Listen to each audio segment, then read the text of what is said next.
Hello, good afternoon. நான் Juliana Xavier பேசுகிறேன். வாங்க சாப்பிட்லாம். ரசம் இருக்குது, முட்டை இருக்குது, இனிப்பு சட்னி இருக்குது. நேற்று நான் ஒரு இடம் போயிருந்தேன். அங்கே நடந்த பிரச்சனை இது. நான் எப்போவுமே எதையுமே நெகட்டிவாக பேச மாட்டேன். அது நெகட்டிவாகவே இருந்தாலும் பாசிட்டிவாக தான் பேசுவேன்.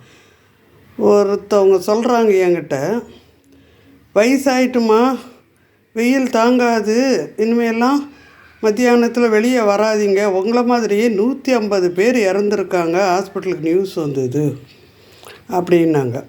சரிப்பா, ஓகே அப்படின்னா. அதுக்கப்புறம் இன்னும் ஒருத்தவங்க, அவங்களுக்கு ஏதோ அடிபட்டுடுச்சு போல இருக்குது. அவங்க எனக்கு ஃபோன் பண்ணி பேசும்போது பக்கத்தில் யாரோ இருக்கிறாங்க, வயசானவங்க. இவங்க சொல்கிறாங்க, அப்படி இந்த மாதிரி ரத்தமாகிடுச்சு, இப்படி ஆகுது, அப்படி ஆகுது, ஹாஸ்பிட்டலுக்கு போகணும் அப்படின்னும்போது அந்த பக்கத்தில் இருந்த வயசானவர் சொல்கிறாரம்மா, யாருக்கிட்டம்மா பேசுகிறீங்க?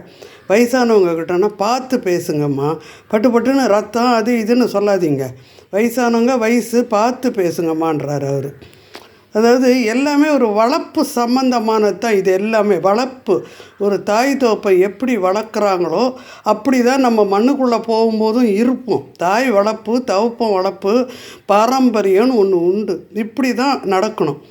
ஒரு பொண்ணுக்கு எங்கள் இடத்துலையே அவளுக்கு அவங்க மாமனார் இறந்துட்டார் போல இருக்கு. எனக்கு அதுக்கு முன்னாடியே சொன்னாங்க, மறந்துட்டேன். ஒரு வாரத்துக்கு முன்னாடி அவள் ஊருக்கெல்லாம் போயிட்டு வந்து பிள்ளைய ஸ்கூலுக்கு அனுப்பிட்டு நானே கேட்குறேன், என்னடா 4 நாளாக காணோம் அப்படின்ட்டு. ஒன்றும் இல்லைம்மா, அப்புறம் சொல்கிறேன் அப்படின்ட்டா. சரின்னு நான் விட்டுட்டேன்.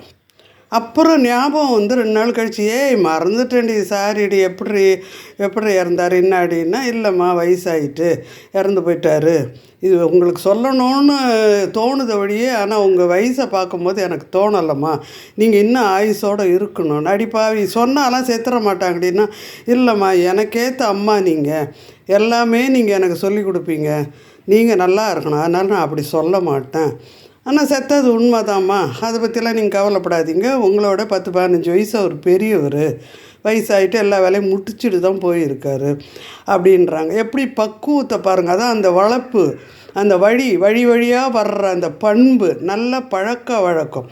ஒரு பஸ்லேயே ஆகட்டும், ஒரு ட்ரெயின்லேயே ஆகட்டும், எங்கேயே ஆகட்டும், இடம் கிடைக்கலன்னா, நான் இடுப்பில் பெல்ட்டு போட்டிருக்கிறேன், என்னால் முடியலைனாலும் யாராவது குழந்தை பிள்ளைய வச்சுக்கிட்டோ முடியாதவங்களும் வந்தாங்கன்னா, நான் முடிஞ்ச வரைக்கும் எழுந்து கம்பியை பிடிச்சிட்டு நின்றுடுவேன். ஏன்னு கேட்டால், என்னால் என்ன முடியுதோ அதை செய்வேன். என்னால் இதெல்லாம் எல்லாருக்கும் அள்ளி கொடுக்க முடியாது. இப்போதைக்கு எதுவுமே அள்ளி கொடுக்கல, எல்லாம் கொடுத்துட்டு வந்துட்டேன்.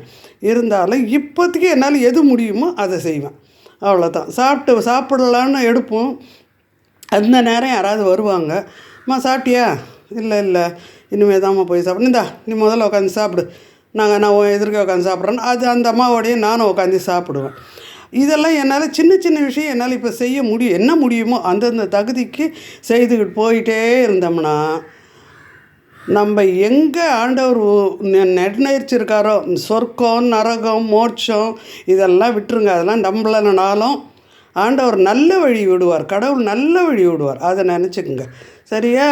Thank you, God bless you. 4 பேருக்கு நல்லது சொல்லணும்.